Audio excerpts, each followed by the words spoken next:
Hello everyone, we are live here on Behance. Thank you so much for joining me today. We're gonna have a fantastic time together. We got a couple of hours.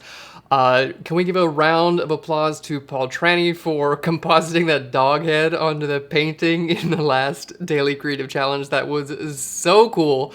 If you guys haven't done so already, be sure to check out the Daily Creative Challenge. You can actually follow along with Paul's video that he just did if you haven't already done that, and submit your images on the Discord server. So if you have any questions about that, you can actually follow the link right beside this video, right above the chat. You can actually join the Daily Creative Challenge, and later today I'm going to be going over some of the entries on Discord. Let's go ahead and take a look at some people here in the chat. Sam Peterson, how you doing? Jordan Crawford, good to see you. Steve, Kristen Hazel, Silva, so good to see you guys here in the chat. Austin, yeah. I know, Paul's awesome. It's like, I didn't know where he was going with that, but everything came together right at the very end, and I was like, you know what? Because I have a dog, and I'm like, I totally want to do that, because my dog is definitely like a prince, so he deserves to be in a royal painting. I'm so excited.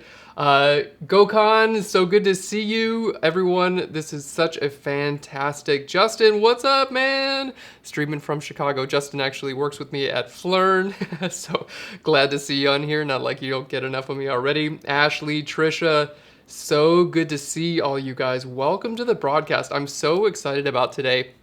So, what are we doing today? We are going to be retouching photos from start to finish. We're actually going to be showing you guys frequency separation retouching, which is one of my favorite tools for retouching images. And when you hear the words frequency separation retouching, it might sound a little bit advanced, like, oh, I don't think I can do that. But we've got a Photoshop action that's going to be available for download on this stream. So we're going to link it up in the chat when we get going, and you're going to see just how easy it is to do frequency separation retouching. So when I think about retouching portraits, I like to think about many different steps that come together to create our final image. So retouching is not like, hey, do this one thing and then your image is retouched. It's like a bunch of different passes. So we're going to be going over doing things like blemish removal. We're going to show you how to do dodging and burning. We're going to take care of little inconsistencies in color and lighting. We're going to go over frequency separation. We're going to show you how to smooth skin, but underneath the skin texture. So everything we're going to be doing today is not only completely non-destructive, but we're also going to be maintaining all of the detail and texture in the skin as well. And that's going to mean it's going to be completely believable, and the results are just going to be absolutely stunning. So these exact techniques are what professional retouchers use all around the world, and we're going to make them available to you today, absolutely free here on Behance. So I'm super excited. Let's get into today's broadcast. I know it sounds super fancy. Jordan's like, oh, I don't know if I can do that, but don't worry, you guys got this. All right, let's go ahead and we're gonna switch into Photoshop here, my favorite thing of all, maybe. Favorite program, definitely. Let's go ahead and open up our sample images today. So by the way, if you didn't join us yesterday, I just wanna play this little animation for you. If you didn't join us yesterday for our, let's just open up Finder here. For our compositing tutorial, we created a composite image completely from start to finish, and there we go. Let's go ahead and open up. We brought that into After Effects to create, you're not gonna believe this, to create this animation. Check this out. So we did this from start to finish yesterday. Let's go ahead and play this again. We did this composite and the After Effects movement yesterday in our broadcast. So if you haven't done that, it's available for rewatch here on Behance as well. So be sure to do that. Now, without further ado, let's go ahead and open up our sample images for today. So we're going to be working with raw files, which I always recommend working if you have the option. Okay, so let's go ahead and take a look. Now, these images are actually provided by Yulia David, a fantastic photographer And basically, every time that I work with an image, I try to get the raw files if possible, because before we even get into retouching, I'm gonna show you something that's incredibly cool. Okay, so here we have our portrait that we're gonna be working on today, and it looks great. Now let's go ahead and zoom in. I'm gonna hit Control or Command plus a couple times. There we go. Let's go ahead and look at our subject. Now, everything looks fantastic. We've got a beautiful makeup job. The lighting is really, really good. But even then, you know, because cameras are so amazing these days, you can see all this detail. Even things like where the makeup has rubbed off on our subject's nose and things like that. So that's the sort of thing that we can fix super, super easily here in Photoshop. Now, one thing that I'm going to show you how to do before we get into retouching is actually how to create kind of like an HDR look or an HDR effect from one single image. So with this, let's check it out. I don't have much detail here in the shirt of my subject, right? It's pretty dark. So that's actually my primary goal right now, is to make sure that my subject, I have detail not only in the highlights, but in the shadows. And this happens all the time. No matter what photos you're taking, I find that I'm always lacking details on the shadows. So let's show you guys how to fix that. Okay, now I'm not gonna make too many adjustments just now, but I wanna show you, this is an incredibly important little dialog box at the bottom. So if you've ever opened up an image in Adobe Camera Raw, and you can do this straight from Lightroom too, go ahead and make sure you click right down here on the very bottom, and it's gonna bring up this dialog box. And I didn't even know this existed for years, okay? I was like, probably not important, but there's an option here that is incredibly important, okay? Very bottom here, it says open in Photoshop as smart objects, okay, on the very bottom of this dialog. And this is incredibly important, because if you're working with raw images, this is gonna allow you to get back to your raw editor at any time. And in just a second, I'm gonna show you how useful this is. So we're gonna be working in Adobe RGB 1998, okay? And my color space, so my bit depth rather, is gonna be in 16 bits per channel. I recommend working in 16 bits if your computer can handle it. It's a little bit heavy on computer resources. So if you need to, you can always convert to 8-bit later if your computer is just kind of like chugging along. I've been there before. So let's hit OK here. And right down here, because we hit open as smart object, this button on the very bottom should actually say open object. So if it says open object, you did the right thing. So let's go ahead and hit open object here. And we're gonna see it's open. I'm gonna hit F for full screen and zoom in. And here we can see in our actual thumbnail that we have a little smart object icon right next to our subject. So what we're gonna do is actually duplicate this in Photoshop. Now, you don't wanna just hit Control or Command J, because that's gonna duplicate the smart object in a way that makes it basically linked to the original smart object. So if you make any changes to the duplicate, it'll make changes to the original. So we have a special way of duplicating our smart objects for this technique. What we're gonna do is right click, and we're gonna go to New Smart Object via Copy. Paul asks if is she picking her nose? Who knows? Maybe right before. Never mind. New Smart Object via Copy. This is where we're gonna be here. All right, so New Smart Object via Copy. That's incredibly important here. So a New Smart Object via Copy. Now check this out. We're gonna double click right here on the thumbnail. Let's double click there. And what I'm gonna do is simply take my exposure slider and drag this to the right. Okay, now look at this. All of this detail in my subject's shirt becomes available to me. This is not something that was available in the original photo, but we have a little bit of a downside here, right? The downside is that my subject's face is now way too bright. And this happens a lot when we adjust our exposure. So what we're gonna do is actually blend these two exposures together. I'm gonna be able to get all the beautiful detail from the highlights and the shadows. So whether you're retouching images or not, this technique is a game changer. Let's go ahead and hit OK here. And we're gonna see it automatically updates right here on our image. So let's take a look at what we have now. I'm gonna make this layer invisible. And here we have our original image and our new smart object via copy. Now, keep in mind, I'm working in 16-bit and I can get back to my raw editor at any time. So now what we want to do is basically blend these two exposures because I want this sweater detail to show up in the dark areas of the original image. So let's go ahead and make this photo invisible for now. What we're gonna do, I wanna select information based on light and dark value, and I find that channels are a really great way to do that. So let's go here to channels. I'm gonna take a look at my red channel, my green channel, and my blue channel, okay? Again, just based on light and dark information, this is how I wanna make my selections. Let's go to our red channel. This actually looks really, really good. Now we're gonna duplicate this channel. So let's click and drag this red channel to our new channel icon. There we go. Now, anytime you guys are using channels, it's super duper important to duplicate them, because if you don't, it's actually gonna change the color information on your image as a whole, which basically will ruin your photograph. So don't do that. Just make sure to duplicate it. So we have red copy here. Super, super cool. So what we're gonna do now is kind of enhance our contrast a little bit. Let's hit Control or Command L.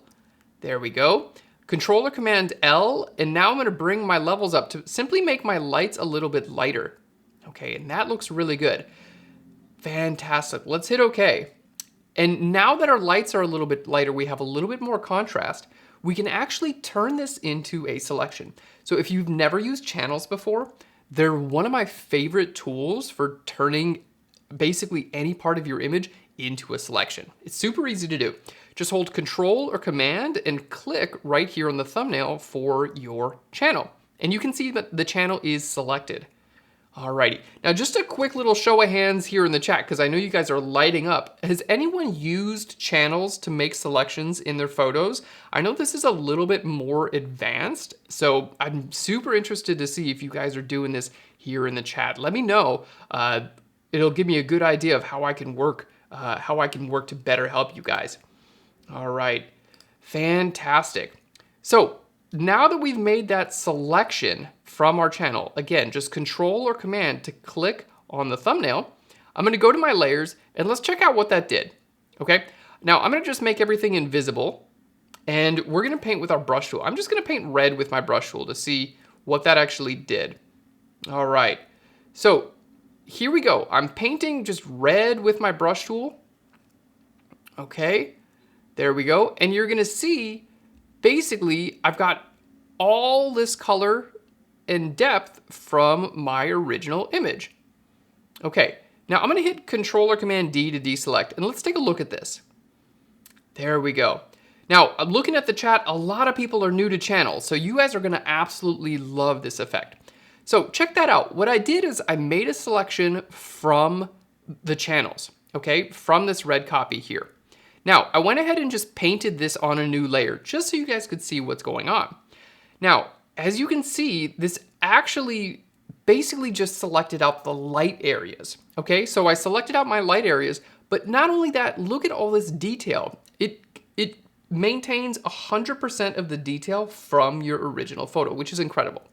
Now, in this case, we selected out the light area from our channels and just painted red on it to show you what we want to do. But what we actually want to do is load that as a layer mask for this layer that we brought in that's making it brighter. So let's go back to our channels and try that again. So let's go back to this channel that we used here. And I'm going to hold Control or Command and click on this red copy again. So these channels, they'll stay there the whole time you're editing your image. So if you need to do this over and over again, no problem, they're there for you. So let's go back to our layers. So hopefully you got a good idea of how those selections work. We painted this red on here just to give you guys a little preview of that. But going back to our layers, okay, we still have our selection active. What I want to do now is click on my layer mask. So let's go ahead and click on our mask and check this out. Have you ever seen something so cool? So what this did is it took the selection that I made from our channels and loaded it as a layer mask for this layer. Now, keep in mind, every time you select a channel, it selects the light areas. So what we're looking at here is basically just the light areas of this photo are now visible. And if I zoom all the way in, let's just see so you guys can see, zooming all the way into details like the eyes, I mean, this layer mask is incredibly detailed. Okay, now if I hold Alt or Option, let's just zoom out a little bit more. I'm gonna hold Alt or Option and then click here right on my channel. Look at that. That's a layer mask, guys. Have you ever seen a layer mask with that much detail? This is an incredible technique. So we have literally 100% of the detail from our original photograph in our layer mask. So let's hold Alt or Option and click on my layer mask again to disable it. Now, anytime you have a mask that's the opposite of what you want, it's super easy to flip that around. You can just hold Control or Command I, or just go to Image, Adjustments, and then down to Invert. Okay, there we go, Image, Adjustments, and Invert. So let's go ahead and click there, and this inverts our layer mask. So what this means now is that this layer is only visible where the darks are visible. So let's go ahead and take a look at my layer mask here. Alt or Option, I'm gonna click on that layer mask, and now this is what my layer mask looks like. I know it kind of looks like a horror movie a little bit, but if we can look past that, basically, this layer is just visible in the darkest areas of my photo. And keep in mind, this layer is a duplicate of my original one that we made lighter. So I have a layer that's only visible in the darks, but I made it lighter. So when I combine this with my original image, we're going to have basically full detail in the lights and the darks. Super, super cool. All right, now I know it seems like my cursor is doubled on the broadcast. That's actually, it looks like a little glitch with the system, but don't worry, I've just got a regular old brush here working with this, so don't worry about that. All right, so let's go back to our layer here, and now check this out. So I've got my original layer, and I'm gonna go ahead and turn on this layer and check this out. Turning on this layer, look at all this detail that I'm able to bring back to my shadows. Just turning this off and on, we can see that it doesn't affect my highlights at all. So turning this off and on only affects our shadows. My highlights are completely protected. Okay, now there is a little thing we need to do here because it doesn't look good at all, right? And here's why it doesn't look good. My highlights are just a little bit too bright. We've made them too bright and it's just giving us this weird effect. But that's not a problem at all because we're working with smart objects. So I can get back into RAW editor at any time, Adobe Camera Raw. So let's just double click here on my image. I'm gonna simply lower my exposure a little bit, just a little bit, and hit OK. And it's gonna automatically, boom. Did you see that? It automatically updated, and now we've got a beautiful mix between light and dark, okay? On a layer that I can just turn off and on. There we go. Let's go ahead and double click there. I'm gonna bring my exposure down just a tiny bit. Let's just bring our shadow levels up a little bit here. All right, and hit OK. And look at this. This is kind of like a manual HDR, but with one photograph. Really, really cool effect. Now, here's the other thing. Totally non-destructive, on its own layer, and we can decide where we want this to be visible and where we don't want this to be visible. So if I'm making this visible and invisible, you know, some areas look really, really good. Like around her eyes, I really appreciate a little bit more detail. In her sweater, I appreciate some more detail there too. But you know what? Some areas like her hair in the background, I don't need that additional brightness. So what we're gonna do is just mask it out. It's super easy to do. So all you have to do, now check this out. There we go. Check this out.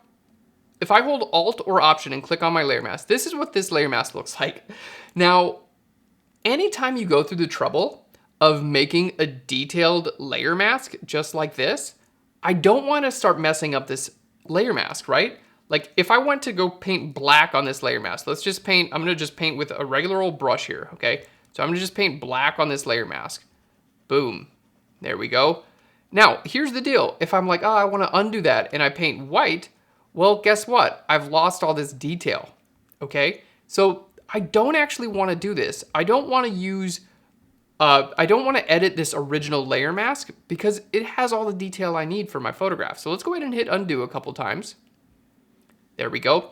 So how do you create 2 layer masks? That's something that kind of like baked my noodle for quite some time. But what I realized is it's actually really easy to do.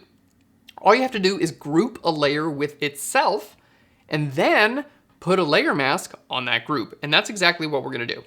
So let's go ahead and do that. I'm gonna hold Control or Command G to group this layer with itself. Fantastic. And now we're gonna click on a layer mask and mask this layer. And anywhere we want can be visible just where we want. So it's not technically 2 layer masks on the same layer, but it works the same way. It's completely non-destructive. So anything that I do to this layer mask is not going to affect this layer mask. This is a super cool technique. I use it all of the time. So now on this layer mask here for my group, I'm gonna hit Control or Command I to invert. There we go. To invert that, and now what we're gonna do is simply just paint it visible where I want it to be visible, okay? And in this case, I'm just gonna simply paint it visible over top of my subject's shirt. Incredibly easy to do, and I maintain all the original detail from my original layer mask. So the blending mixes together in a completely realistic way, but I'm getting detail from that shirt. So super, super easy technique to do. We're basically combining multiple exposures together and getting just the detail where we want. Look at that. Super, super cool. We have a question here. What happened to undo in Photoshop? Maybe that was a question for me. Maybe it was for the chat, but I'm using a Wacom tablet. So for anyone watching, this is a Wacom Intuos Pro small tablet. These are, I don't know, probably around $200, maybe $250 on Amazon. Super, super helpful. They give you pressure sensitivity when you're working in Photoshop. I really, really enjoy using them. And they also come with this cursor. Well, it looks like a pen. It has a drawing edge, an eraser edge, and a couple buttons here in Photoshop. So I've got one of my buttons set up for, let's just do this as a full screen so you guys can see this here. All right, so I've got one of my buttons set up as a right click, and then my other button is just set up to undo in the preferences for the tablet settings. You can actually just set it up for a keystroke. So if I need to right click, I just press this button, undo, I press this button. So that allows me to work very quickly in Photoshop because I don't have to go to my keyboard anytime I want to undo. It's right here on my tablet. So if you guys have one of these pressure sensitive tablets, that's a recommended setup. If you don't have one, no big deal. They're really great to have. Maybe it can be your, well, Christmas is kind of far away, but hopefully you have a birthday coming up soon. It could be a birthday present. They're super great for things like retouching and compositing in Photoshop. Alrighty, so let's go ahead and get back to our screen here, our Photoshop screen. And you're gonna see I can now paint this visible, and I can paint it visible just a little bit. Like in the hair, we can bring back just a little bit of this detail if we want, okay? And around the eyes, we can do that just a little bit if we want there as well. Okay, to kind of even out that exposure. And I'm not looking for huge dramatic changes here. Fantastic. Basically, I'm just looking for a really nice difference in exposure. Okay, now we have to keep in mind that I can still change this exposure at any time. So let's turn this layer off and back on here. Look at this, off and on. So let's zoom into here. Here's our before. It just looks like a giant black, it looks like nothing, it looks like black. Turning this on now, here we can see all of the details in our sweater, which, because we're retouching it, kind of gives us more work, but that's okay. Now we can still decide how light or how dark we want to make this sweater. And I want to go a tiny bit darker.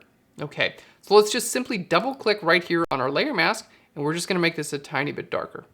Just a tiny bit. Fantastic. Let's hit OK there. And we're good to go. It's gonna bring this in. So check this out. Whether you're doing professional level retouching or any other technique in Photoshop, if you're bringing in photographs, I highly recommend using this technique because it allows you to mix your exposures in a realistic way. I do this whenever I'm working on landscapes, environmental images. You can do, basically, you get the results of an HDR type image, but with one single exposure. So it's a huge, huge benefit, and it'll really just take your entire image to the next level. All right, so that's pretty much it for our exposure. So let's just double click and I'll just call this shadows. And there we go. We're able to bring in additional detail in the shadows of our photo. All right, fantastic. Margaret says, Mia says she needs a sweater shaver. I actually got a sweater shaver last year, and I love that thing. It's like oddly satisfying. I actually bought 2 of them because I was like kind of addicted to this.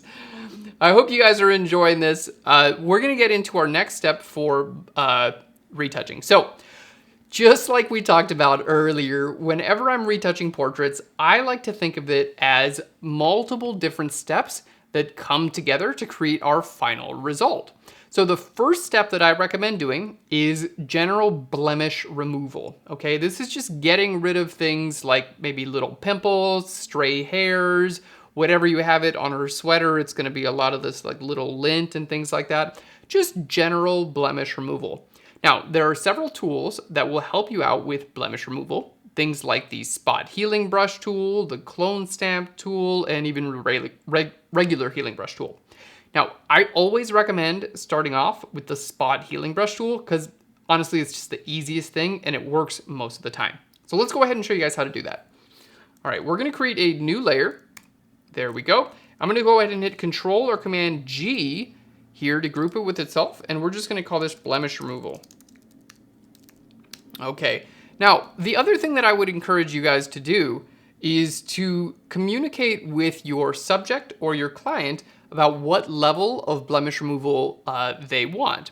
Okay, there's always, when we're retouching portraits, you wanna make sure that you're doing the right thing by your client or whoever you took the picture of, because we don't wanna make people look unrealistic, and you don't wanna remove like characteristics of that person that make them who they are. For instance, if someone has an identifying feature on their face, you don't want to remove that. You know, there's a lot of like, what was it? There's a famous model, I guess Marilyn Monroe. I think she used to actually paint in like a beauty mark, but there was another well-known like model who had a beauty mark and they used to remove it airbrushing earlier in her career. And then she was like, don't do that anymore. Does anyone know who that is? Anyway, you don't want to remove defining characteristics of a person. That's not a good idea. Okay. So let's go ahead and zoom in. So it can be a little bit tough to see, like, is this, to me, this looks like a pimple maybe, that's just like, was a little bit picked. So we wouldn't want to remove that. But if she had like, for instance, this looks like actually just a beauty mark, or like this right here on her lip, that looks like a beauty mark there as well. Oh, yep, it's Claudia Schiffer, that's right. Good call. So if you want to Google that, it's definitely worth noting. So, or it could have been Cindy Crawford. Could have been either of them. It's probably all of us, right? I mean, I've got defining beauty marks all over my face as well. We all do. So my general advice is anything that can be like here today, gone tomorrow, that's totally cool to remove. Like pimples, lint, dust, things like that. Anything that's a defining characteristic that's there for your whole life, leave those things, okay? Alrighty, so let's go ahead and zoom in. Now, I'm just using my spot healing brush tool. And with the spot healing brush tool, what we want to do is we want to go to sample all layers up here at the very top, and we want to make sure we're set to content aware. Okay, so content aware, and that's basically going to pull information from around our image and allow us basically to just paint right over any of these little blemishes that we want to remove. See that? I think it can be kind of hard to tell, but I'm going to assume that that's a beauty mark, so I'm going to leave it. It might be a piece of lint actually, but we're going to leave it anyway, just to err on the side of, caution here. There we go.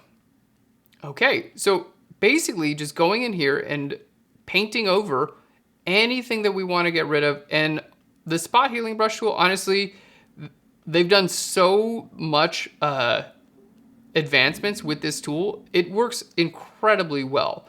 Literally, you just paint over the thing you want gone, and it's gone. And this is, for me, it's actually like super relaxing. I'm gonna get rid of her, the holes for her earrings, because I don't really think that they're a defining characteristic of the person, and she doesn't have earrings in at this point. We can get rid of this stray hair here. Look at that, incredibly easy to do. All right, and I personally find this to be very, very relaxing. I actually like kind of spending some time and, you know, getting all these little areas cleaned up.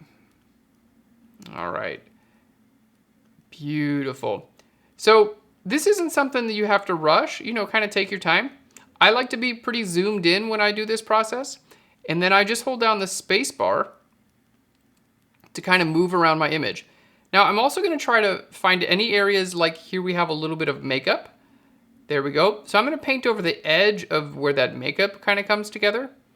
And that's going to allow me to basically just smooth out that edge. And then in later steps, we're going to work on taking care of the color. And we can take care of the details when we get to frequency separation as well.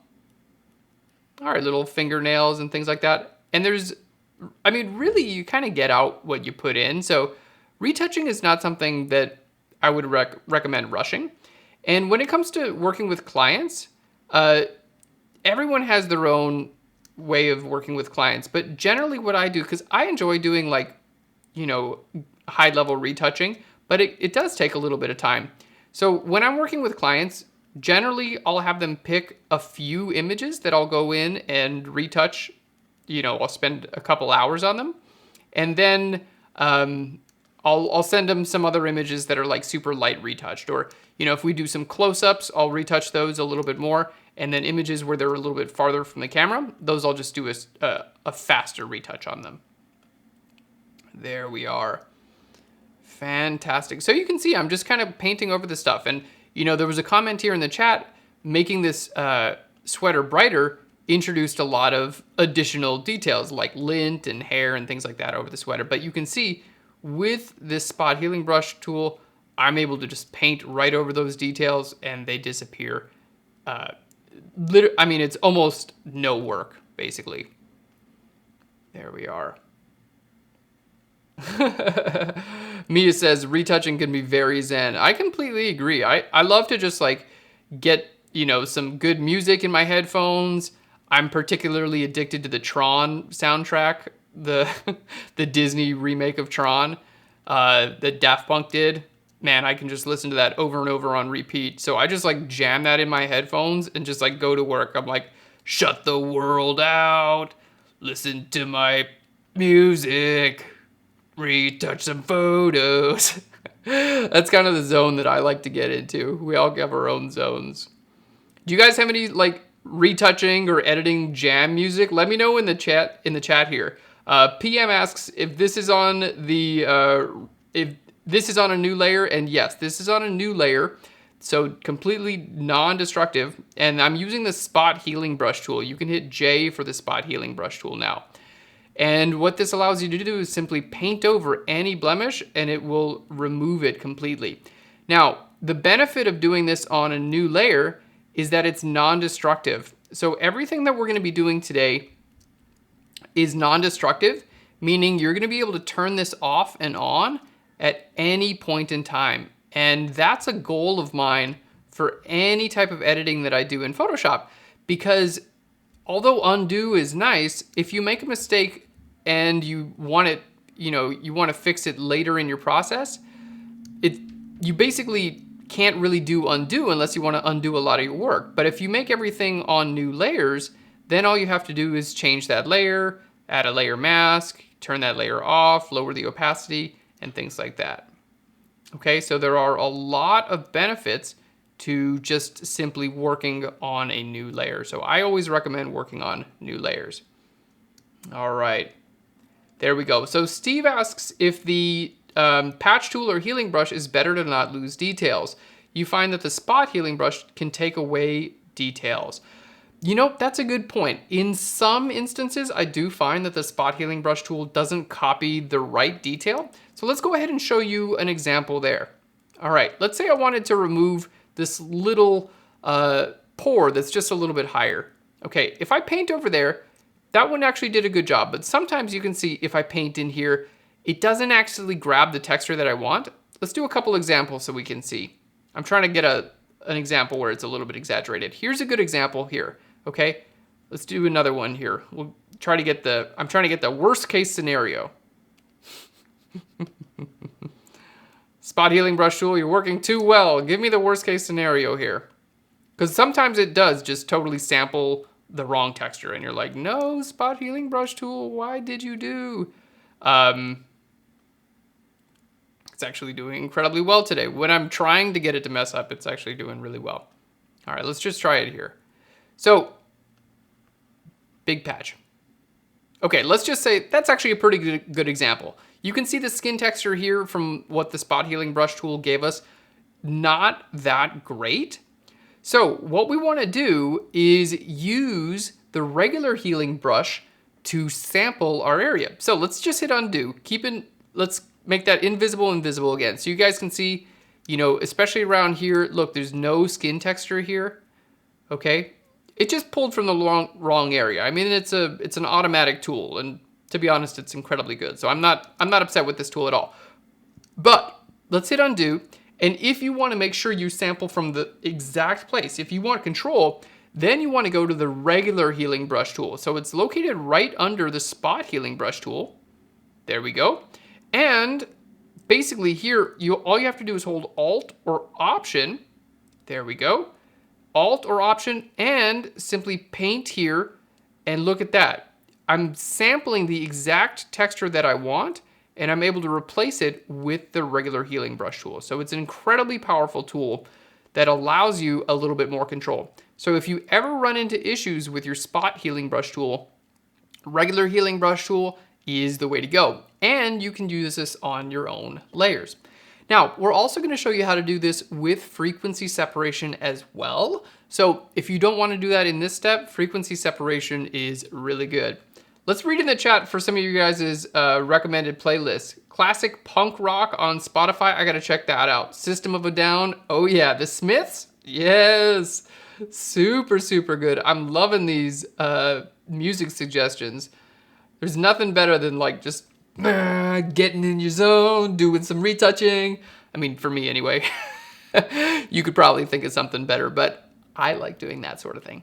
Okay, so we're going to continue with our blemish removal here just a little bit more. Again, still using the spot healing brush tool. This is like it's just so trusty, you know. Every time I go to use this tool, I'm just constantly impressed by its performance. There we go. Okay, this is looking pretty good. See, the sweater looks great now. See, there's our before with the sweater. It really shines when you show the before and after. Oh, Foo Fighters. Yeah, that's awesome. It really shines when you show the before and after. So here's our before and here's our after. There we go. So you can see, yeah, we had some detail on the sweater, but that really didn't take too long to remove it.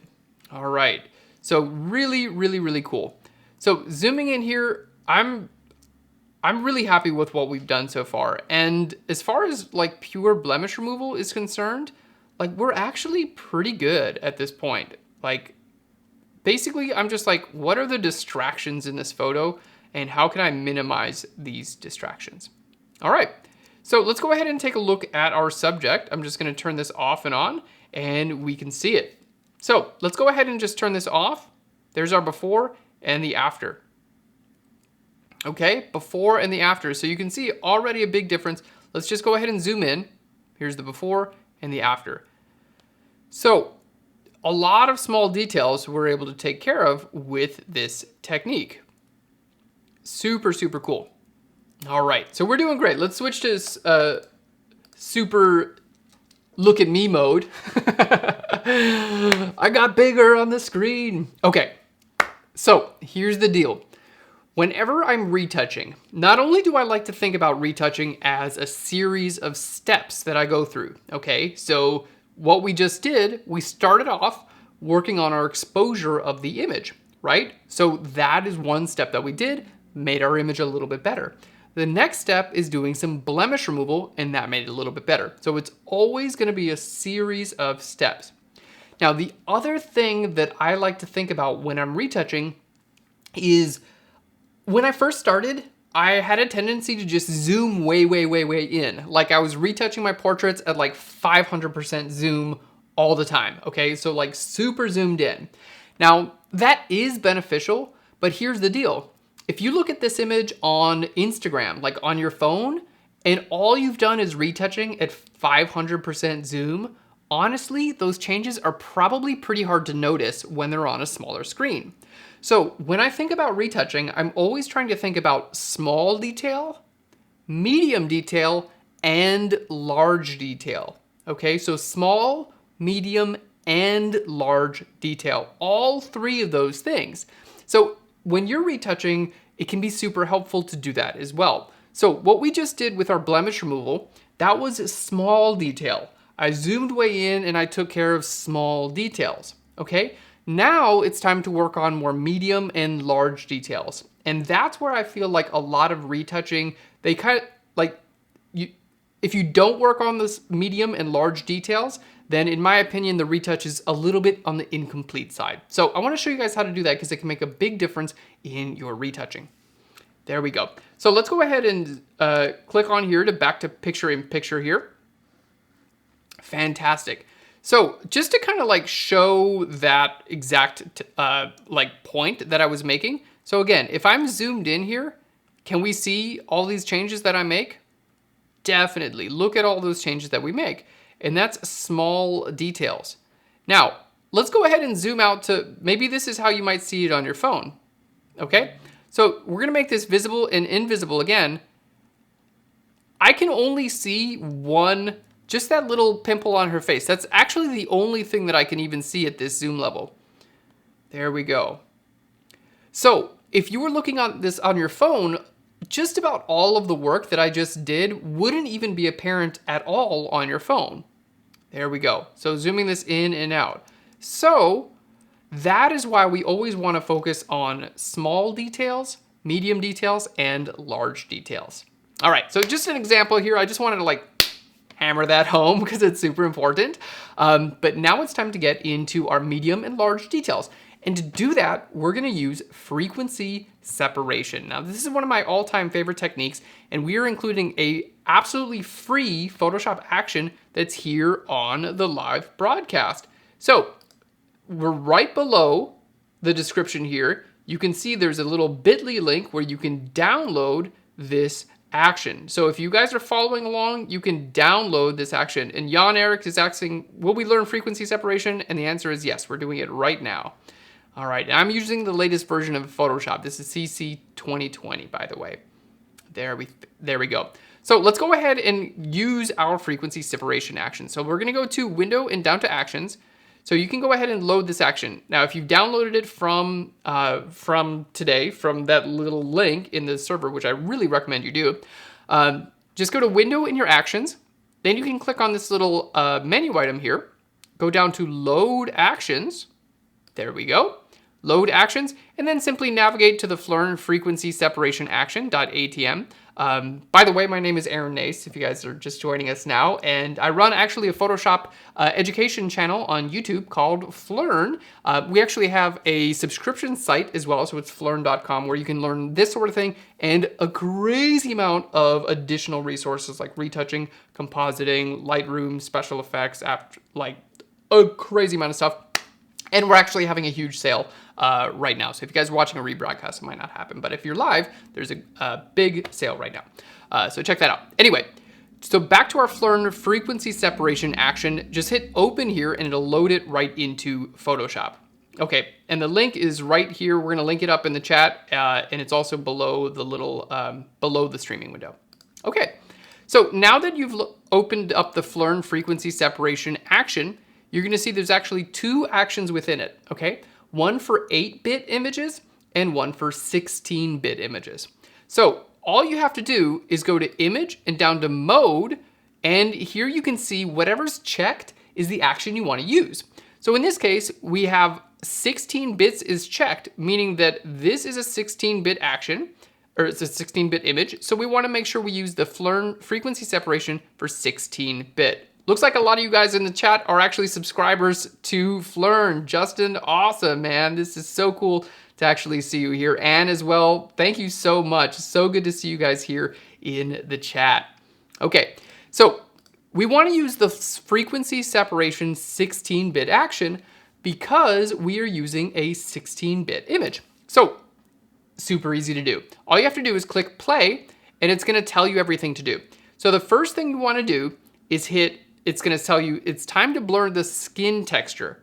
Okay, so let's go ahead and hit continue. Now, what we want to do is we want to blur the skin texture basically enough to where I can't see little details anymore. All right, there we go. Let's see what this looks like here. We'll go a little bit higher, 14. There we go. Let's go a little bit higher. I'm going to try 25 pixels for now. All right, Susan said you just subscribed today. Awesome, Susan. Welcome to Phlearn. Glad to have you. So this looks great. So if you're curious about using frequency separation, the first thing it's going to ask you to do is blur your image. It sounds a little bit weird, but stick with me. So this is a good level of blur for this photo. Now, every photo is going to be a little bit different because if your subject's closer to the photo, you're going to need more blur. If they're farther away, you're going to need less blur. So every photo is going to be a little bit different. Let's hit OK there. And then it goes doot, doot, doot, doot, doot, doot, doot. All kinds of magic stuff happen behind the scenes. How fun is that? And now we have a little description that tells you basically this separates your image into two different layers. So we'll hit continue here. I'll just explain this to you guys. So we don't need our actions anymore. We're actually done with this. There we go. And I'm going to just set this layer right now. We're going to set this layer to normal. Okay. So check this out. Jordan is asking, please explain what frequency separation is. I've heard of it, but 99% of us don't use it. Totally. I completely get that. When I first heard of it, I was like, psh, whatever. I'm fine with the spot healing brush tool. But after learning how to use frequency separation, I'm a big fan of this technique. So I'm going to just take a second and kind of explain what this is. Okay, so let's take a look here at this layer. The action breaks your image into two different images, okay? You have the high frequency and the low frequency. So let's check this out. This is what the high frequency layer looks like, okay? Now, totally not something that you would turn into your client, but basically what it is it's all of the detail from your photograph. So you can see this contains all of the texture and all of the detail. Now, let's go ahead and turn that layer off and take a look at this layer underneath this. Okay, what does this look like? It's just a blurry image. It's really no detail at all. So let's go ahead and talk about what this actually does. So you have an image that's made up of high frequency and low frequency. The high frequency is all the little details of your image. The low frequency is the color and the light of your image. Now, when they're combined together like a regular image, it looks like a photograph. Fantastic. If you separate them apart, then you can see just the details and texture on your high frequency layer and just the colors on your low frequency layer. Now, here's the whole deal. The reason we separate these is because it can be super beneficial to just work on the details of your image or just work on the colors of your image. Very, very beneficial, and we're going to show you guys how to do it right now. So again, the whole idea with frequency separation is it separates your image into the detail and the color. That allows you to just work on the detail or just work on the color. So let's go ahead and show you how to do it because it's incredibly cool. So here's our detail again. There we are. And we're going to go back to linear light. We just changed this blend mode on to linear light. There we go. So check this out. Now, just a little example here. I want to show you guys what happens if I create a layer between these. So let's go ahead and create a new layer between these. I'm going to go ahead and save out, by the way. Why not? Good idea, always. So if I create a new layer in between these, check this out. I'm just gonna grab my brush tool and I'm gonna paint with green. Okay, it really doesn't matter what I paint with here. So I'm on a layer. Let me just make this top layer invisible so we can see this. Literally, I just created a new layer, okay? And I'm painting with green on this new layer. There's nothing fancy or weird or special about this layer. It's literally just a layer with green on it. Okay, check this. I can move this in or out. So I just use my move tool. There we go. I'm just moving this layer with green. So there's literally nothing special about this layer. It's just a regular layer with green. Okay, now check this out. If I turn on this layer right above here, okay, boom, check that out. I now have 100% all of my detail visible above where I painted green, okay? So here's the before, no detail at all, okay? Literally just green. And this is just a regular soft edge brush that I'm using here. I turn this back on and look at this, all of the detail over top of my subjects, over top of the green. And not only that, but look at this green now blends in perfectly with my subject's skin. Isn't this incredible? So basically what this layer is, the high frequency layer is just detail. That's all there is on this layer is just detail. This is an incredibly cool technique. And I'm gonna continue to show you guys how to use this and explain it as we go, okay? So literally all of my detail for my photograph is on this layer. I can turn this off and on at any time. And exactly, you could create a Halloween image like this, especially if you change this layer blend mode to something like soft light.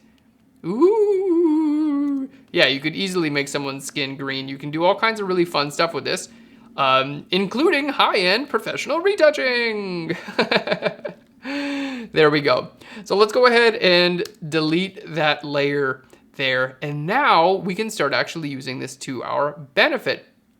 So let's go ahead and choose a brush that's going to help us out. All right, our brush, we're gonna go to Window and then down to Brush Settings. There we go.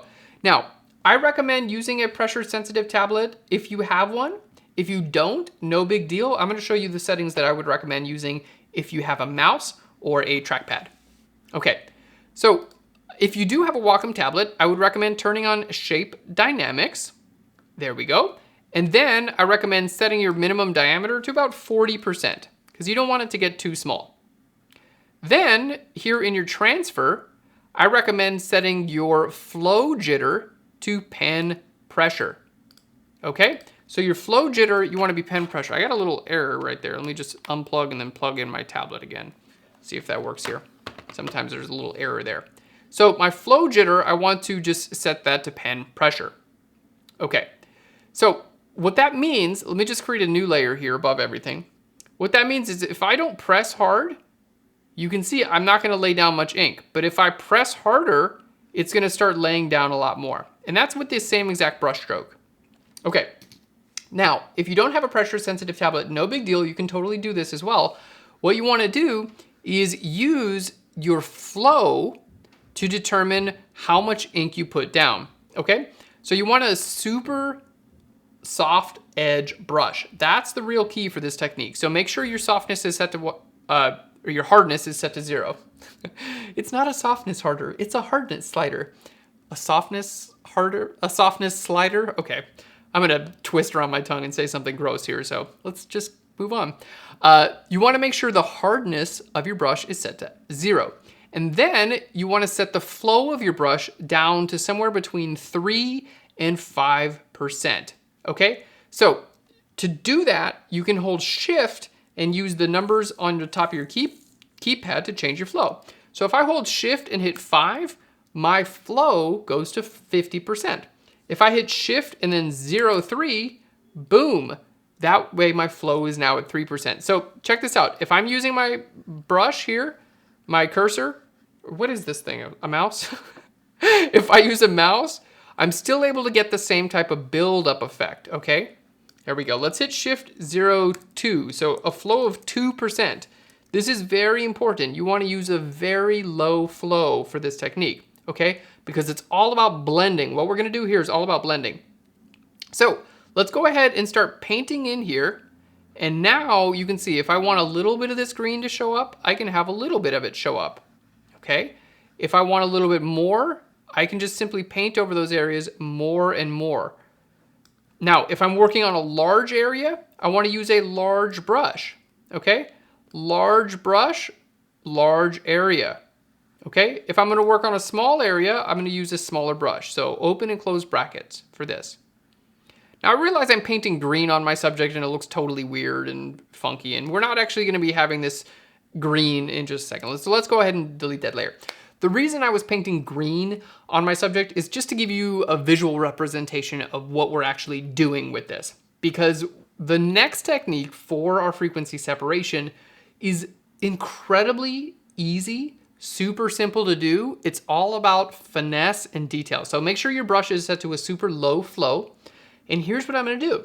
I'm gonna sample areas of my image just with the regular brush tool. Okay, you can do this with a regular brush tool. Sample areas of your image with the color picker tool, just hold Alt or Option, and then just paint. So I'm gonna be using my brush tool, and we're gonna do this for probably the next 5 to 10 minutes. So again, all we have to do is sample, holding Alt or Option, and paint. Sample and paint. So that's what I'm gonna be doing for the next few minutes, and you guys are gonna be able to see it here live.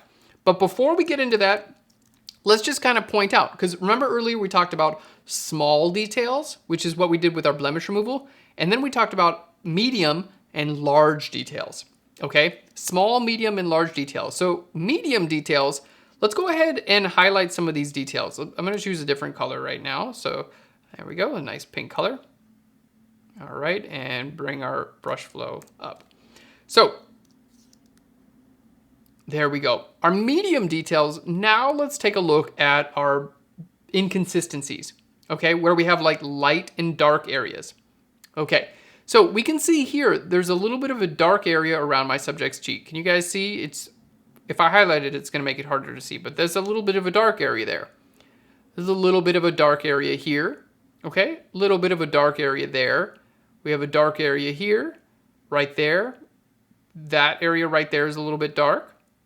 This area is a little bit dark. Right up here is a little dark as well. This area is a little bit dark. Okay, same thing right here. We can see there's a color transition right here that doesn't look smooth. Right here as well. We have another color and texture transition right there. Okay, we have a texture transition right there. That's another little dark area. This isn't as smooth as it could be either. We have definitely a lot of color work and some detail work that needs to happen around these hands, okay? So what I'm able to do is now focus on these larger areas. So I'm not focusing necessarily on really small detail. We're gonna be working on larger detail that make up our overall image. There we go. Even stuff like this, we can see all of those large details. Okay, so all of these large details, this is the stuff that we're going to be working on. I want to smooth out the transitions between these large details. If you have a light patch and then a dark patch and a light patch and a dark patch, it can be really difficult basically to smooth out things if you're working on a small scale. So the light patch and dark patch, basically what that looks like is like large scale blemishes or color or light inconsistencies. So what we want to do is instead of having a light patch and then a dark patch right next to each other, we want to smooth that out a little bit, and then it's going to look a little bit more smooth. Okay, so let's go ahead and get into it and show you how to do this. All right. The new layer nope. We got a question here from Ashley. Does the new layer have to be gray? The answer is we just want to use a blank layer. Okay, so let's show you guys how to do this. So let's just create a new layer. You can see it's a completely blank layer. It's actually just normal blending mode. And all we're going to do is just use our brush tool. All right, and you want to be at a low flow here. So like 10% flow. Fantastic.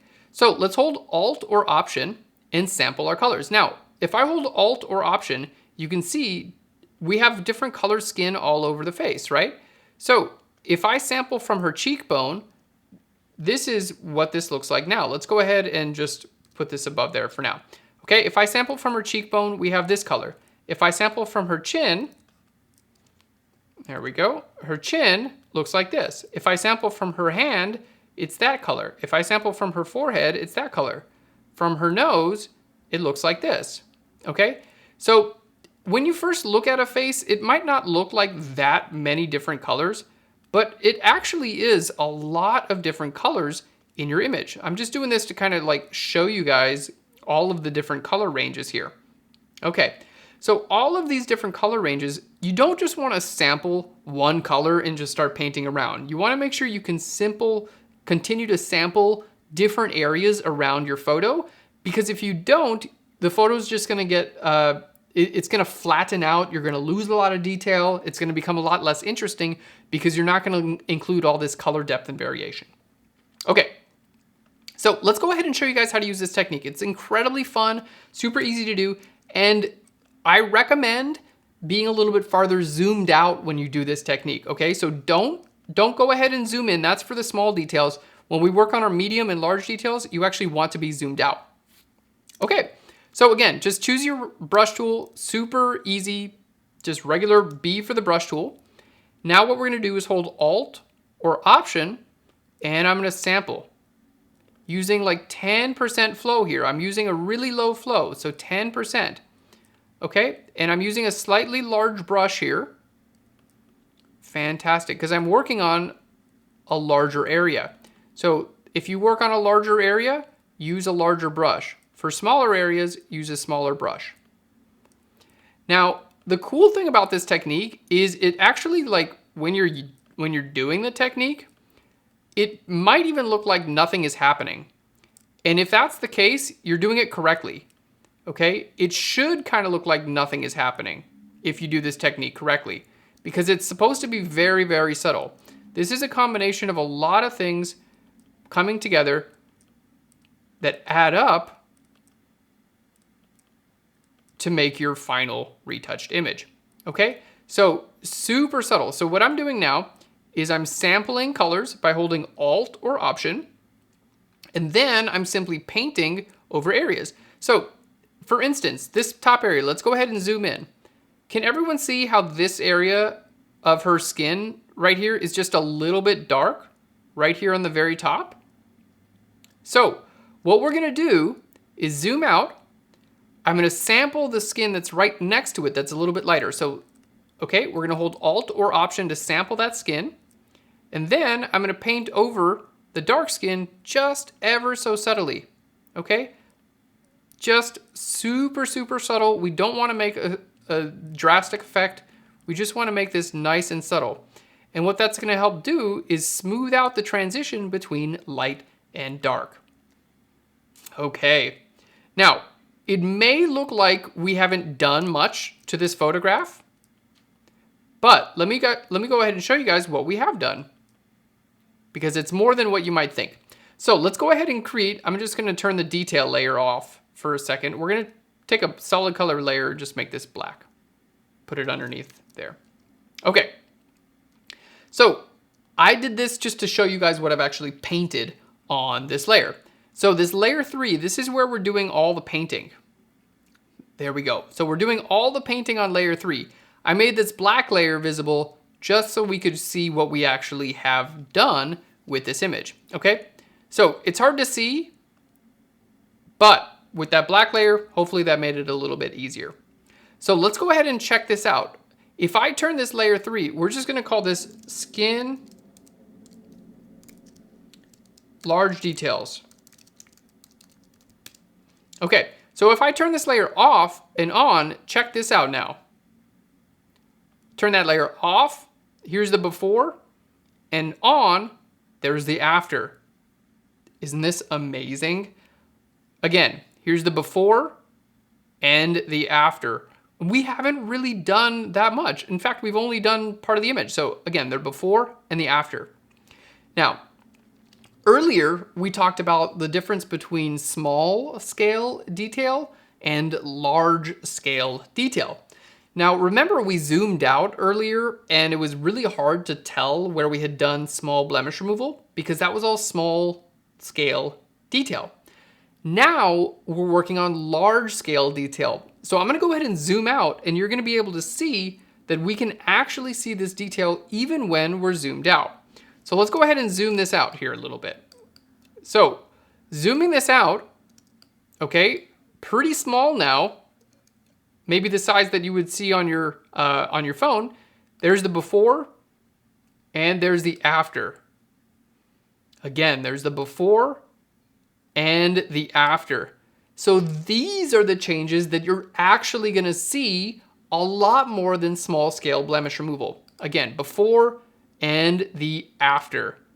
All right, Kevin just says, wow, capital W-O-W. I completely agree. This is an incredibly cool technique. So if you did just this step, just this frequency separation, and didn't even worry about blemish removal and things like that, it'd make a huge difference to all of your images. There we go. So let's go ahead and zoom back in here. Again, you don't want to be too far zoomed in for this. You actually kind of want to be zoomed out because it allows you to see your image as a whole. So I'm going to continue working around my subject now, and my goal is to smooth out color and light inconsistencies. So anywhere that's a little bit too light, I'm going to sample the texture right next to it and see if I can make it a little bit darker, and vice versa. So I'm working at the zoomed out level. Again, the reason I'm doing this is so I can see my image as a whole. Fantastic. It's kind of funny, right? You think about retouching, and generally I was always thinking about like, oh, it's all about the small details. You got to get in there and zoom super far in, and that's how you do it. But in my opinion, a lot of the magic of retouching actually happens at this level, zoomed out. There we go, because I'm working on smoothing out the transitions between highlights and shadows, and this you're going to be able to see on an image as a whole. Okay, so working on large scale details. So if you're working on large scale details, you want to be zoomed out. Small details, you want to be zoomed in. All right, Janet says, amazing. Jeff says, a whole lot of awesome. I'm loving it. This is such an incredibly cool technique, and I'm so happy to be able to share it with you today. There we are. So simply just painting in. All I'm doing, this is a regular brush tool with a soft edge, okay? All I'm doing is sampling colors by holding Alt or Option and painting them to smooth out the details, smoothing out the transitions between highlights and shadows. There we go. Looking super, super good. Working on the hands as well. All right, I'm gonna just show you the before and after here in just a second, and you guys will be able to see what a difference we've made on our image as a whole. And as you can see, it doesn't take that long. There we go. Looking so, so good. Okay, let's go ahead and zoom in here. And now we're gonna turn this off and on so we can see the before and after. So here's our before and the after. Oh, gotta make that visible. So again, let's go ahead and see that. There's the before and the after. And we can zoom out and see that it still makes a big effect. So before and the after. Before and after. And again, because this is on a blank layer, if you do anything that you don't like, all you have to do is paint over it or layer mask it away or erase it. It's a super, super easy technique that's non-destructive. Baptiste says, oh, now we see it. I know, it's such a subtle technique. It has a buildup that's so slow and subtle that you're like, did I even do anything? But when you turn that before and after on, it's like, whoa, that is insane. Okay, so now let's go ahead and get a little bit closer and continue with the same exact idea here. Okay, so I'm just sampling and painting. Now I'm working on more medium scale detail here. There we go. Looking good. Someone asked if I generally leave the highlights in the skin. I will, unless they're super distracting. All right, yes. So the texture layer is right above it. So if I turn the texture layer off, you're gonna see I don't have any texture on my photo now. So we wanna make sure that we have our texture layer on while we're painting here.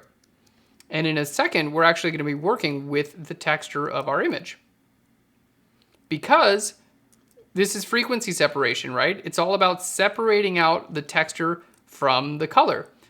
And right now, we're only taking advantage of half of frequency separation, right? We're only taking advantage of the color.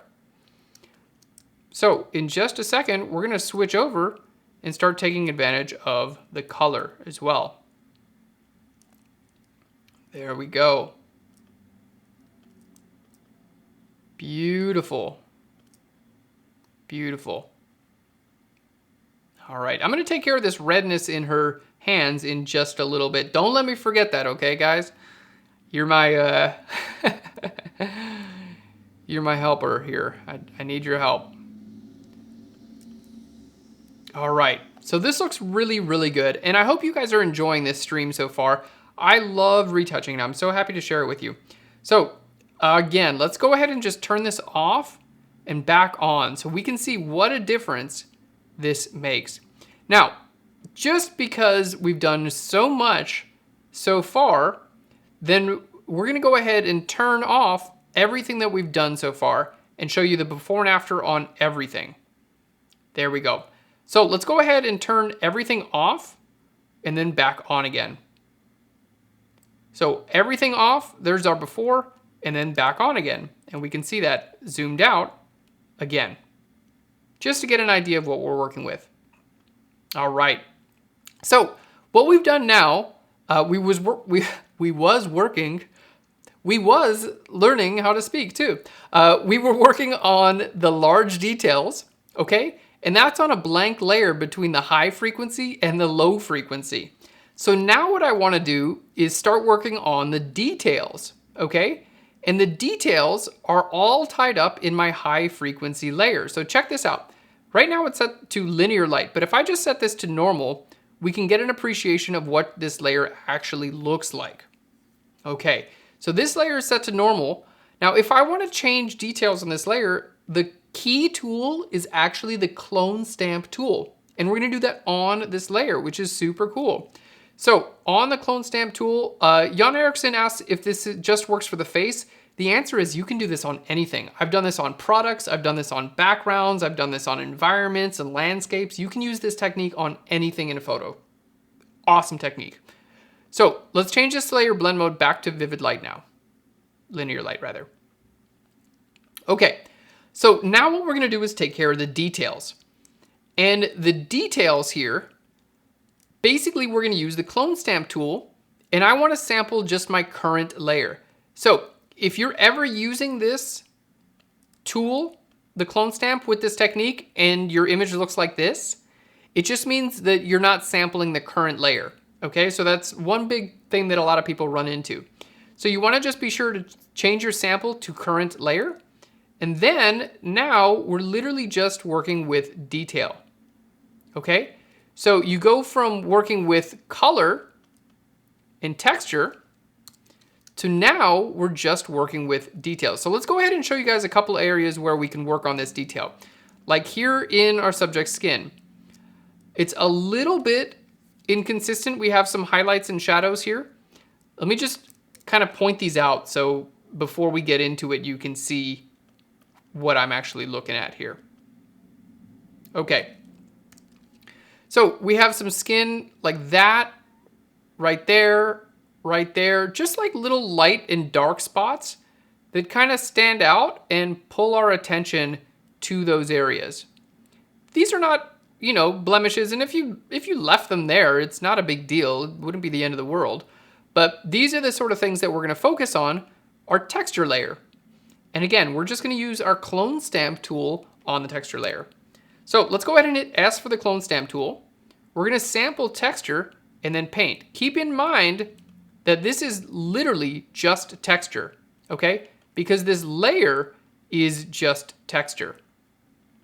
So clone stamping here, you can see I can sample the exact texture that I want and paint it over.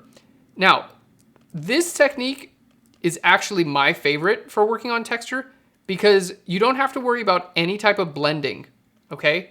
So with any type of like healing brush tool, whether it's the spot healing brush tool or the regular healing brush tool or even the clone stamp tool, all of those things have their limitations. But now I'm quite literally just working on texture. So I'm able to smooth out texture on the texture level and choose the exact texture that I want for different areas of the photo. Okay, so this is an incredibly powerful technique that allows a smooth ramp from highlight to shadow and vice versa. Okay, let's go ahead and just turn this off. So can you guys see the skin texture on our subject right here on her face? So this is with frequency separation off, and there it is back on. Can you see not only are we changing the color, but we're also changing the texture, okay? And those are completely separate. Okay, so I can just turn this whole effect off and on at any time. So changing the texture is a game changer. All right, to quote Ivan was just like, this is a game changer, really. And it totally is, because now I can just go in here and change just the texture if I want, and I'm gonna keep all of the details with my color. So I don't have to worry at all about any type of blending or any type of loss with texture, because I'm literally just sampling the exact texture that I want and painting over it. There we go. And we're gonna do this here, you know, for this little edge area as well. There we go. Just literally sampling the texture that we want and painting over the texture that we don't want. So any texture inconsistencies, and you're gonna see it here in like the highlights, that's really where you're gonna see it the most. There we go. Yes, this can be used to remove wrinkles, Kevin. Great question. This can be removed to wrinkles, any type of fine detail in your photo you can work on with this exact technique. Definitely. You can actually remove stray hairs using this technique as well. It's really great for that too. All right, there we go. And you can see I'm just going in here and working on small scale texture, and it's not affecting my color at all. So again, I'm just using my clone stamp tool on the high frequency layer. Okay, my sample is set to current layer. Important to do that. And I'm just painting over any texture inconsistencies that I might have. This includes things like makeup, skin pores, skin texture, flyaway hairs, any type of any type of texture inconsistencies. Because basically at that point, you know, your image is made up of color and it's made up of texture. So if you can retouch all your color on one layer and retouch your texture on another layer, well, you got full level retouching and full control over both color and texture. So any type of texture issues that you see, this is how you take care of them. Super, super stuff. All right, and this is just a soft edge brush.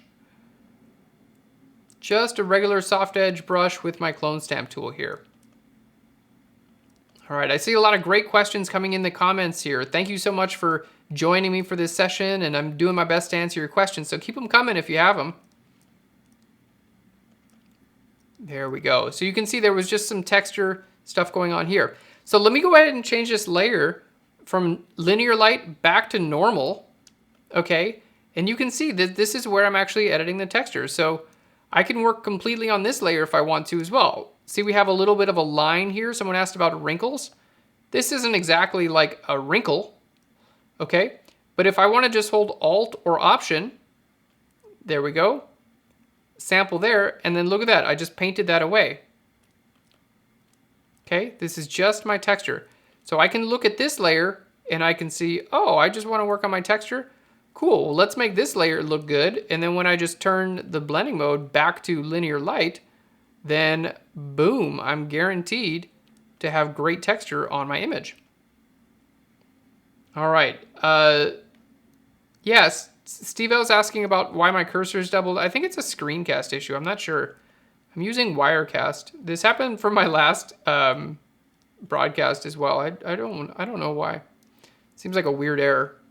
But if that's the only error that's going on right now, I'm I'm not going to complain about it because, you know, in the world of live streaming, that's pretty good. I'll take it. Fantastic. So as you can see now, I'm just clone stamping around and working on texture. All right. And Jan Eric asks if I recommend doing any healing blemish removal before this. And I do. Today I'm going over the exact process that I would recommend using for skin retouching. So you can see we started off with blemish removal earlier in today's stream. And I would recommend doing that first. And then anything that either gives you trouble in your blemish removal process or things that like smaller details or like texture inconsistencies, that is what I would recommend using frequency separation for. All right. Fantastic. Great questions, everyone. Thank you so much for submitting all these good questions and hanging out with me while I retouch. I'm so lucky here. I'm just like doing one of my favorite things in the world anyway. Like, you know, this is like, oh, it's really fun for me. I really enjoy this. And to be able to hang out with you guys makes it even more fun. So thank you everyone for joining me today. Okay, so you can see here, just taking care of textures. It turns out retouching and talking at the same time, harder than I thought. Okay. Looking really good, and we're almost done with this step. Believe it or not, we actually have a few more steps to go for after this one too.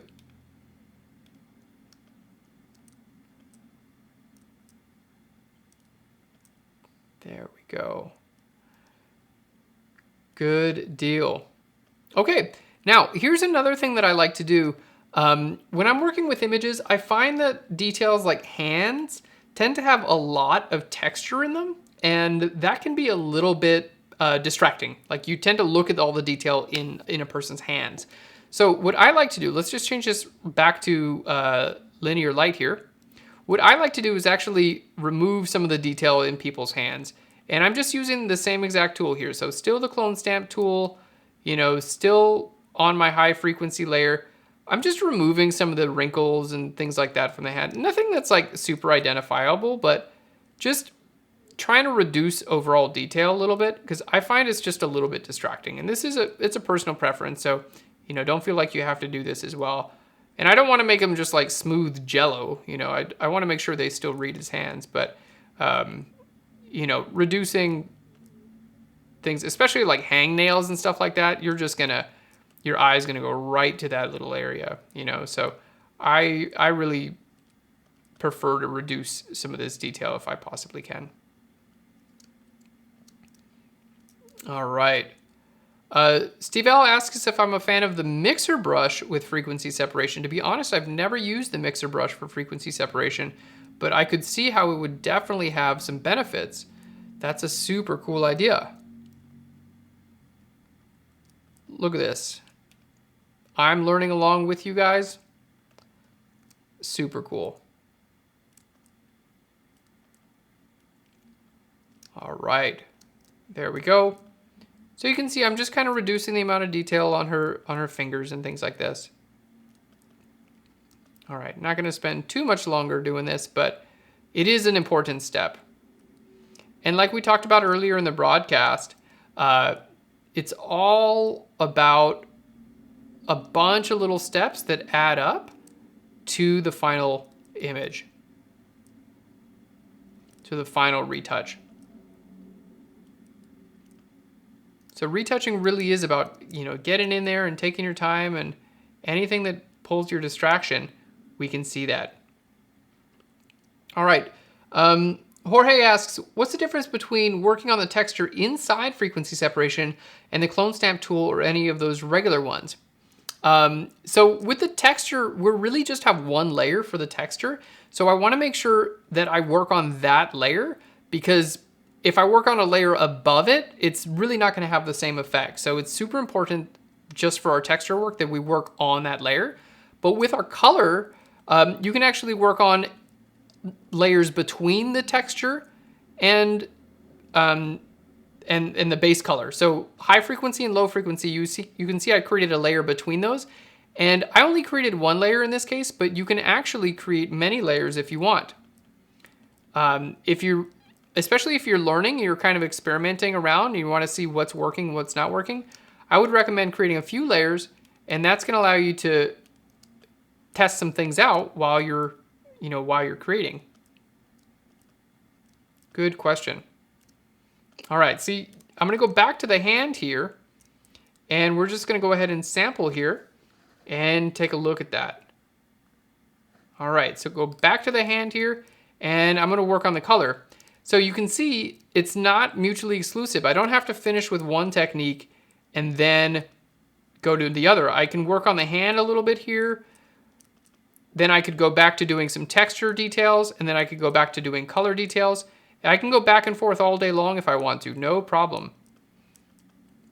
This is completely non-destructive, and it allows me to work super easily across my entire image.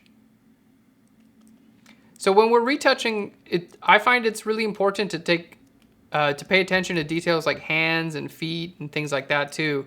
We don't want to just do the face, because it's going to look really weird. If a face is like perfectly retouched, but a hand is like not retouched at all, it's going to wind up looking pretty weird. All right. Great questions, everyone. Thank you so much. All right.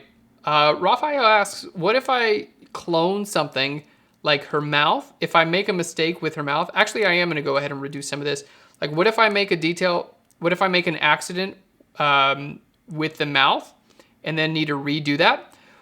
Would I have to completely restart my clone stamp? Well, let's go ahead and show you if you did make an accident here. Let's just say I erased part of this layer, okay?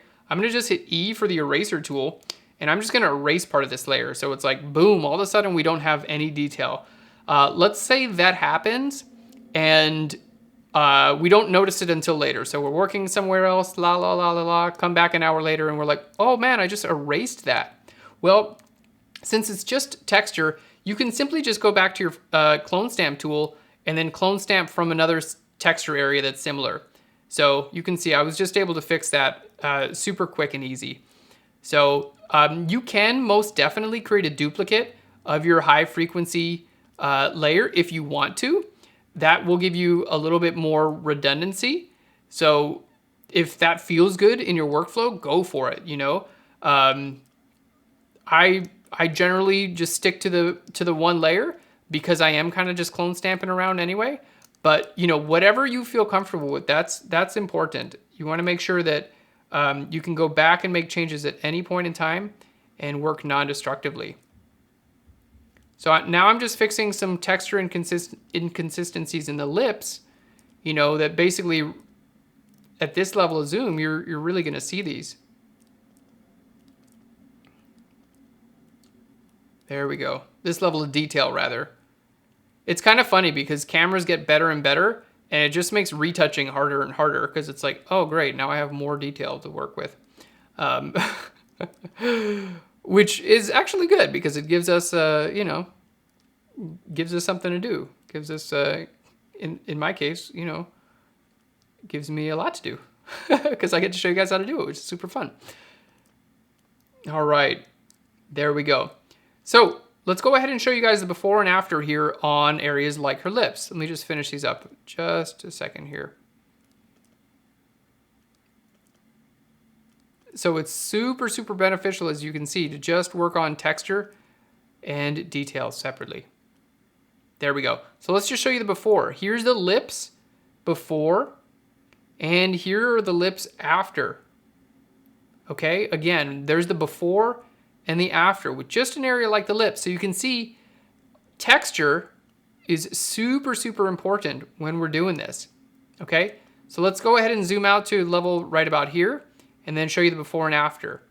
So already, I mean, I won't say already because we've been working on this for a little while, but we've made some huge, huge strides with this image so far. And I hope you guys are enjoying this. All right. I know I'm having a good time. Really, really nice. So any details we don't like, boom, gone.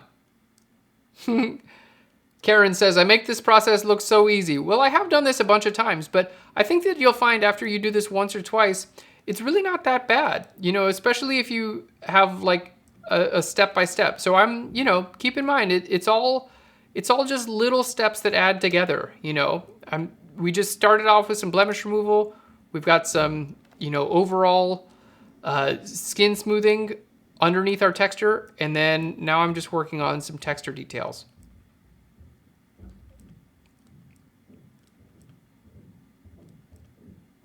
There we go. So just copying over this texture.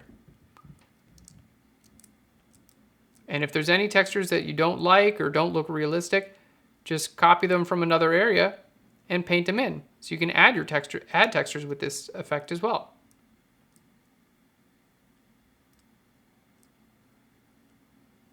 There we go. Looking really good.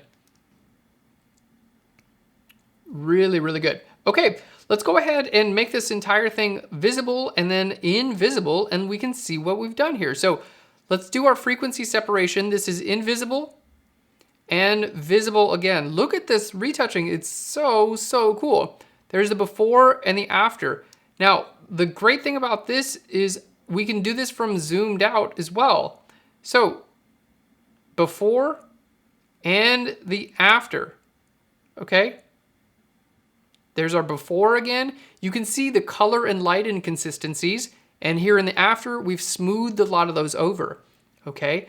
So this is what we talked about earlier. We wanna make sure whenever we retouch that we work on small details, medium details, and large details, because it really makes a difference in how you see the image.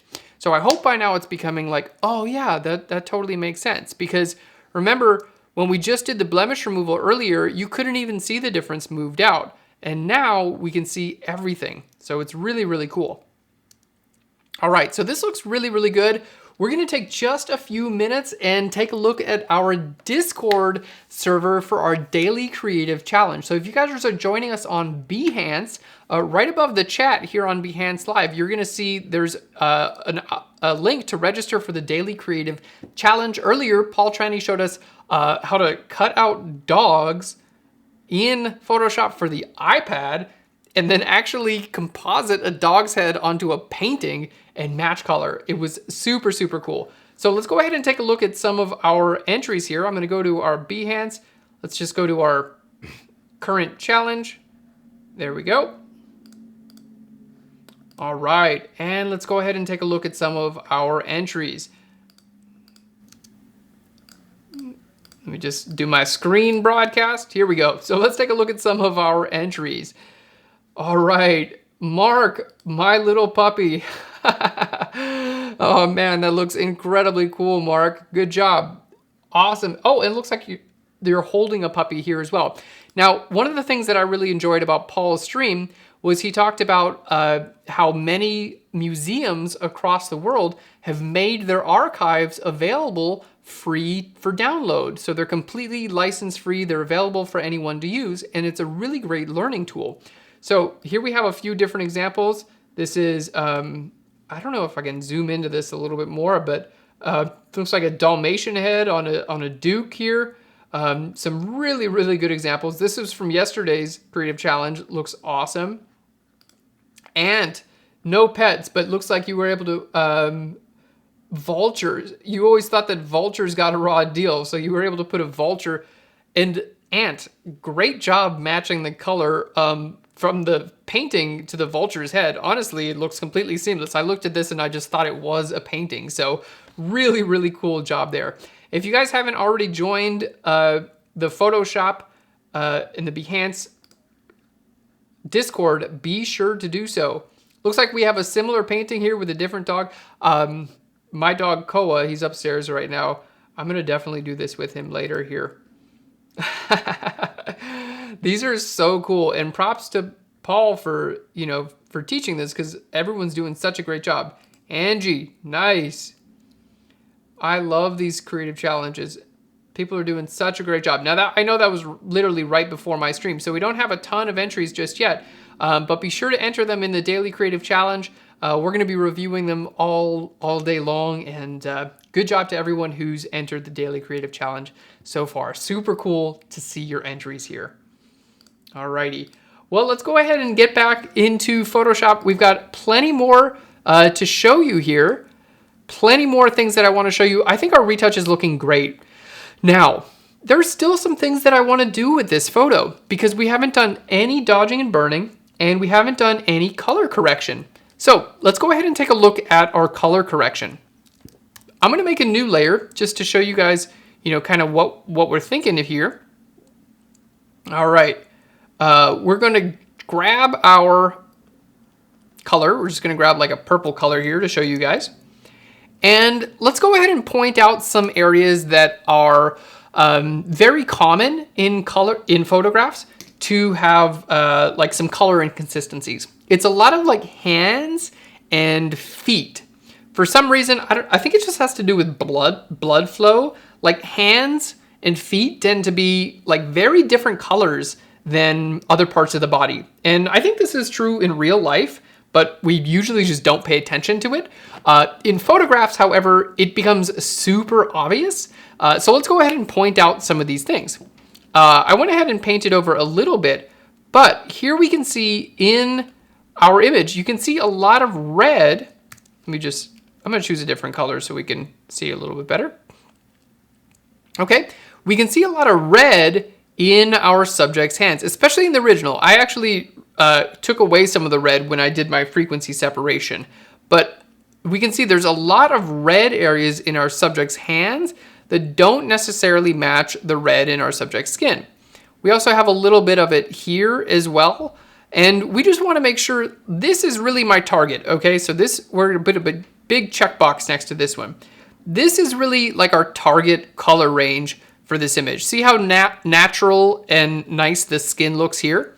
So let's go ahead and just use our brush tool. I'm going to sample this color. So this is our like target color here. And then let's take a look at some of this red in our subject's skin. See all this redness here and pink areas in the fingers and in the hands? Okay. So we have a target area that's a little bit more orange, a little bit more yellow and orange.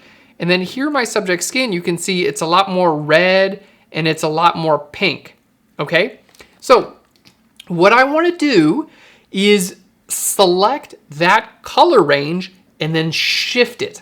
Now, you could definitely do this by zooming in and trying to paint all of your little details and trying to, you know, match the color on a local scale. But I want to see if I can do this across my entire photo with one step. Spoiler alert, we can do that. So I'll just show you how to do it. Can we do it? I don't know. Let me show you how to do it. Okay. So here's how we're going to do this. It's super, super cool. So we're going to go ahead and grab a hue/saturation adjustment layer. Now, this is one of my favorite techniques for color correction. So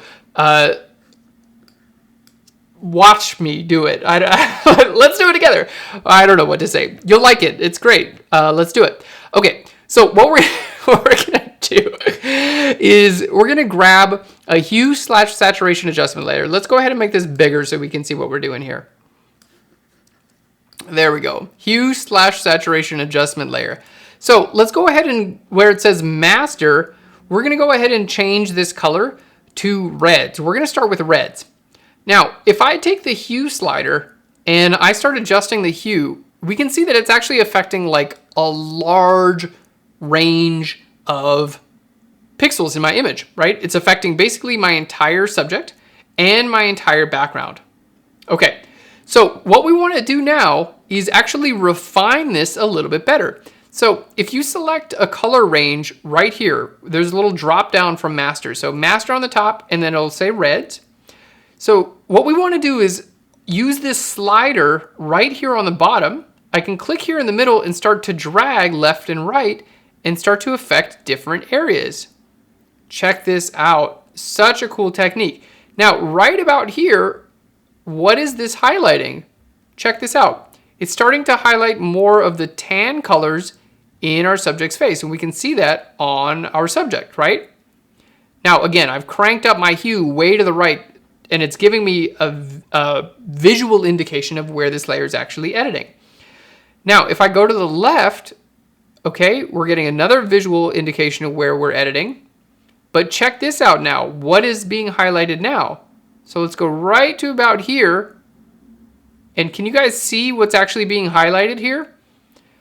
This is an incredibly cool technique. So let's just turn this off and on and see what's being highlighted. Let's focus in on the fingers. Remember how we said some of these fingers here have a little bit too much red in them? So right here, this finger right here. Let's just turn this layer on, and we can see now this red is being shifted to this green color. Okay, so it's being shifted to the green color, and this is allowing me to see where this is actually going to be, affecting. All right, there we go. I'm just reading Jan Eriksson's question. Is it wise to do this retouch as the first thing we do with a raw image, or is the last step? Generally, I suggest doing retouching at the very end. So if you're going to do any compositing, do that first. If you're going to do any raw editing, do that first. Retouching, in my opinion, should be almost the last step. The very last steps with any type of Photoshop editing, in my opinion, are sharpening and any type of color grading that you want to do. If you're going to plan on doing those things. We're not going to do color grading with this tutorial, but sharpening, color grading come at the very end, retouching right before that, and then if you're going to do any compositing, raw editing, do that first. Okay, I hope that helped. Alrighty, so let's go ahead and take a look.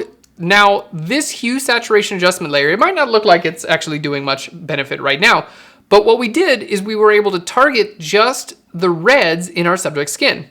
So right now I was able to just shift my hue all the way up and make it green. I could go back the other way and it would shift it purple. But that's not what we want, right? What we want is just to change this back to 0, okay? And then I want to shift it a little bit either to the left or to the right. So if I shift this a little bit to the left, take a look at this. It's actually making it more magenta. If I shift this a little bit to the right, well, check this out. What it's doing is it's taking my color inconsistencies in my skin and completely fixing all of them in 1 second. Check this out. Color grading at the very end, Dave. Color grading at the end. Color grade and then save. Okay, so check this out. With this one layer, look at the skin now, especially on the hand. I've taken care of all of the color inconsistencies on the skin with one layer. It's an incredibly, incredibly cool technique. All right, so let's go ahead and close this out. All I have to do is mask this now. So I'll just invert my layer mask, and then I just paint white on my layer mask where I want this to be visible. Okay, so anytime you have color inconsistencies in skin, you can use this technique. So to summarize, I use the hue saturation adjustment layer to target a color range. There we go. And then I'm simply painting in visibility based on where I want this to be visible. Okay, and let's take a look at the before and after. Again, this is one of those things that we thought, hey, maybe we didn't notice it, but look at the skin now on her hand, and then look at it after. Can you guys see that? It automatically matches the color in her face. So here's the before. We have all that red areas. Doesn't really look like it matches her face. There's the after. Boom. Just like that, it matches her face. And anywhere else you want this to be visible, you can paint it visible. And you can even use like 10% flow if you want to make it subtle. So check that out. There's the before and after Super, super cool. All right, looking good. Hey, we've got about 10 minutes left, and we've got some really fun things here to work on. Jan says this highlight between her fingers is a little bit distracting, and Jan, I couldn't agree more. So let's go ahead and take care of that. We're just going to use our clone stamp tool to get rid of it. Boom. See, that's all retouching is. It's taking care of little distractions, finding them and then taking care of them. So the next thing we want to do is go ahead and do some dodging and burning. Now, there are a lot of ways to dodge and burn in Photoshop. I personally like curves adjustment layers. So I'm going to grab a curves adjustment layer. We're going to make this a little bit brighter. There we go. And if you want to, there's some fun things you can do here, like change your layer to luminosity blend mode if it's messing with your colors. But for now, we're just going to use a curves adjustment layer to dodge and burn. There we go. So let's hit Controller Command I to invert. There we go. And now what we're going to do is start painting a little bit on her eyes. So this is dodging, basically making areas of the photo a little bit lighter. And with this, I want to follow the highlights in my image. So anything like existing highlights in my image, I want to make sure I follow those highlights for my dodging process. So I'm not trying to make this up. I'm not trying to figure out like, oh, where should be lighter, where should be darker, things like that. I'm actually just using the information already provided for me in my photo. All right, so you want to always get the bottom part of the eye. Just kind of follow where the light is. I like to do around the eyelid there too. There we go. And then you want to use a pretty low flow when you're doing this. So I'm using like a 10% flow. And you can also use this to smooth out color and light inconsistencies. We got about 10 minutes left. So I'm going to do my best job to just get everything nice and smoothed out using dodging and burning in these 10 minutes. So a little bit of a dark patch next to that highlight there. Look at that. I just painted that. And look at that. So let's take a look at her eye right here. Make this invisible. See this dark patch right here? Boom. Make that back visible, and we're able to take care of that. So any little dark areas you have, curves adjustment layer to the rescue, right? Just grab it and paint over that. Use a low flow with your brush. That's the secret. Just like our painting on the skin. Someone said this darkness on the neck was a little bit distracting. There we go. Look at this. I can take care of this in my dodging and burning step. Okay, so I recommend dodging and burning to smooth out variation between highlights and shadows. You can also use it to draw more attention to certain areas of your photos as well. There we go. So you can use it for creativity reasons, or you can use it for retouching reasons, or both. And you can even dodge and burn on a pixel level, which is kind of fun too. We're not going to be doing that today because we already did our frequency separation, but it's definitely something that's cool to do. All right, so you can see I'm kind of working with the existing highlights that we have, and this is quite literally just a curves adjustment layer here. Nothing really fancy going on. It all just depends on using a super soft edge brush with a really low flow and getting in there and making sure you take care of all the little details. Anywhere that's a little bit too dark, you just make a little bit lighter. There we go. We're going to do some of her hair as well, and you're going to see what a difference it makes in our overall image. So don't forget the dodging and burning step. It's super important, especially here at the end. There we go. Looking good. I'm going to do a little bit with her shirt as well. All right. Anne says, you can't see me, but I'm giving you a standing ovation. Anne, love it. Thank you so much. Beautiful. All right. So let's take a look at this. Now, this is literally just a curves adjustment layer, guys. Just a curves adjustment layer. Let's take a look at the before and after. Boom. There's our before and the after. That's just one curves adjustment layer. Are you kidding? And look at how much this image comes to life when we do this. It really gives us such a beautiful amount of contrast and light in this photograph. Absolutely love it. You want to save this towards the end.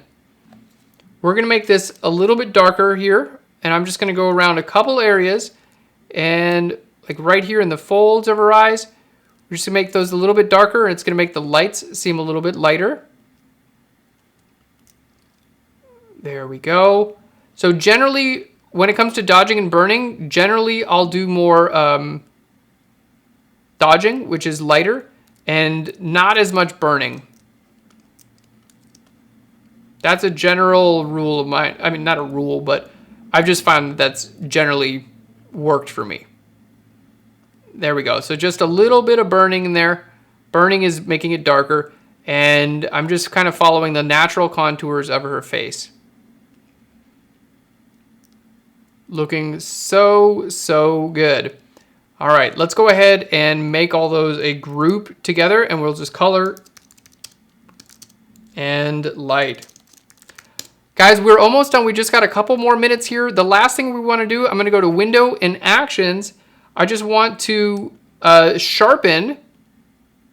There we go. I'm going to use one of the Phlearn sharpening actions here. We're going to sharpen basically just the details that we really want to draw a lot of attention to, like our subject's eyes. All right, our subject's eyes, they're really, really an important area to stand out. So we want to make sure we paint in a lot of detail and a lot of sharpening around our subject's eyes. You can do their eyebrows a little bit as well, and a little bit around their mouth. Let's go ahead and increase this. This is basically just a high pass layer set to soft light for anyone who's curious. And I'm dialing in the radius of my, there we go. That might be a little bit over sharpened. Yeah, it's a little bit over sharpened. All right, let's make our radius 8 pixels. Looking good. All right, so let's see the before and after for this now. Takes just a second, and we'll go ahead and paint in all these details. We want to make sure all of these details around the eye, we want to make sure that gets super sharpened. Well, not to the point where it looks bad, but you get the idea. All right, and there we have it. Let's go ahead and group that and call that sharp. So let's go ahead and take a look, everyone, at the very, very end. Thank you so much for joining us today. Let's take a look at our before and after. We'll do this a couple times. So here's our before.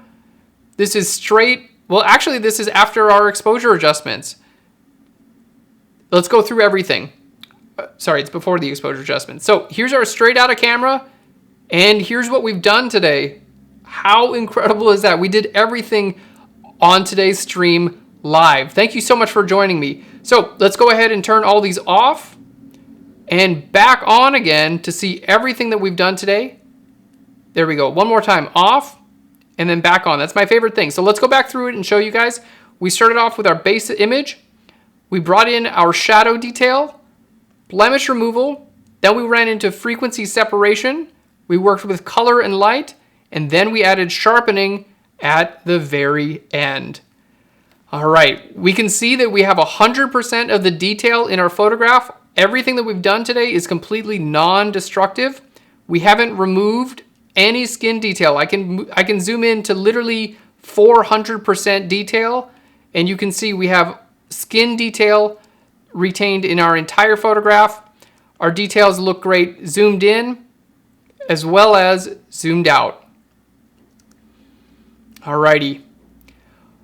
Well, everyone, thank you so much for joining me on today's stream. I really hope you enjoyed it. Stick around. We've got some more great things coming up for you right after this broadcast. Alrighty, thanks so much. I'll see you later. Bye, everyone.